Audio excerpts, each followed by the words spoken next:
तैयारी के दौरान अभ्यर्थियों के सामने क्या बड़ी चुनौतियां होती हैं, जैसे सिलेबस में उलझे रहना, एक मेंटल प्रेशर होता है चीज़ों का, सोशल मीडिया है तो उस पर भी आजकल एक वो भी काइंड ऑफ प्रेशर क्रिएट करती है।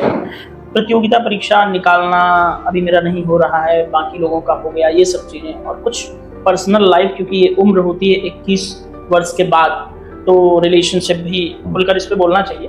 रिलेशनशिप भी एक बड़ा एक चुनौती के रूप में आता है। इन सभी चीज़ों को और एक मैनेज करने का स्किल बताएं, और क्या चुनौतियां आपने समझी हैं बच्चों के पीछे।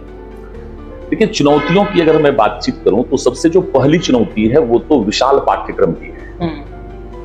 और इस विशाल पाठ्यक्रम को जब हम कवर करने के लिए जाते हैं तो जो सबसे पहली चुनौती आती है वो आती है कि जैसे आपने जीएस का कोई भी एक सेक्शन पढ़ा, सपोज हिस्ट्री आपने पढ़ा, हिस्ट्री आपको अच्छे से समझ में आ जाएगा।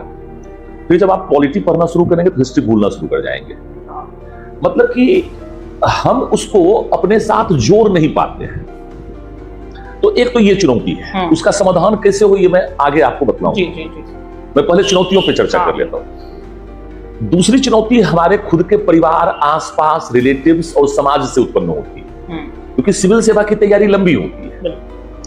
इसमें 1 साल से 5 साल, 6 साल, 7 साल भी लग सकता है, लेकिन घर वाले, रिलेटिव्स और आसपास का हमारा समाज इस बात को नहीं समझता है। वो तो सोचता है कि बचवा गया तैयारी करने, दिल्ली, प्रयागराज, लखनऊ वो गया, साल 1.5 साल में वहां से IAS IPS बन कर आएगा।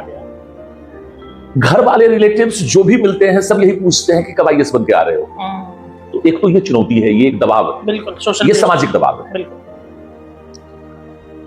एक जो है भावनात्मक दबाव है, इमोशनल प्रेशर, जो आपने अभी चर्चा की कि जब हम किसी शहर में, दिल्ली जैसे शहर में, प्रयागराज जैसे शहर में अकेले आते हैं तो हमारे दोस्त साथी भी हैं, और स्वाभाविक रूप से उसमें महिला मित्र भी हैं, मेल फीमेल सब है।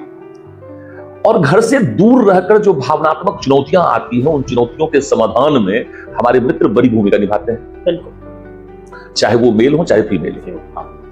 तो हम लोग एक दूसरे को ढाढ़स देते हैं, एक दूसरे को संभालते हुए धीरे धीरे एक रिश्ते को विकसित कर लेते हैं। सपोर्ट देते वहां से भी अपेक्षाएं उभरनी शुरू होती हैं, और फिर इसका भी प्रबंधन हमें करना पड़ता है। ठीक बात।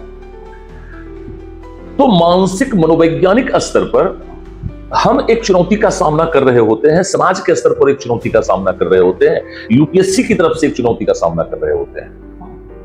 ये सारी चुनौतियां एक दूसरे के साथ मिलकर अभ्यर्थी को बिल्कुल पजल्ड कर देता है।